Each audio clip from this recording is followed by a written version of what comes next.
ফখরুল সাহেবের বাসায় গিয়ে উঠবো। এই দেশেতে জনম আমার, যেন এই দেশেতে মরি।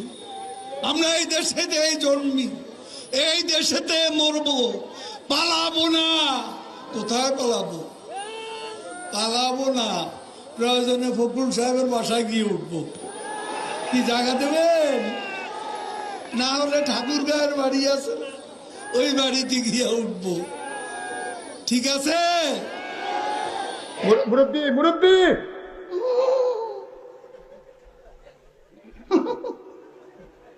বুঝছো না, উনি মনে করছে অন্য হুজুর।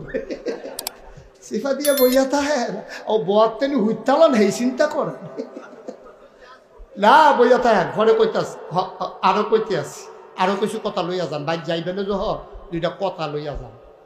হাউন আঙ্কেল, মানে আমি যখনই বলেছিলাম যে মানে আমি দেখিয়েছিলাম অ্যাকচুয়ালি জিনিসটা কি, তখন হাউন আঙ্কেল 2 দিনও লাগেনি সে মানুষটাকে বের করে ফেলেছে।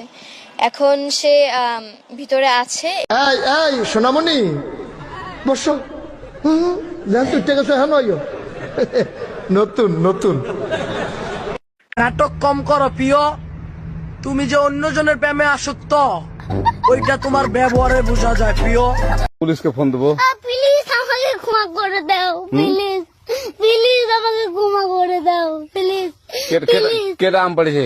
ওই ফারুককে ধরে নিয়ে আসেন, ও জিরাচ্ছে, আমি জিরাই নাই, প্লিজ। ওই আমটা তুল আমটা তুল। কোনটা আম? হ্যাঁ এই জাম, আরে এই জাম, ওরা জিরে দিছে, আপনি জিরে নেই, প্লিজ। তো একটু দূরে টানা। বাংলাদেশ থাকবে না বাংলাদেশ।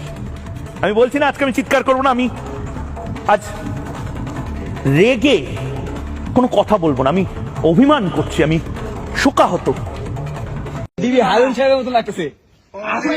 বেদনা ভরা আমার এই জীবন,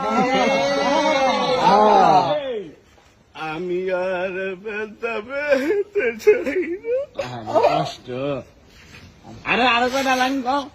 অনেক বেদনা ভরা আমার এই জীবন, আমি আর ব্যথা পেতে চাই না। অনেক কেঁদেছি আমি এই জীবনে, করুণার পেতে চাই না।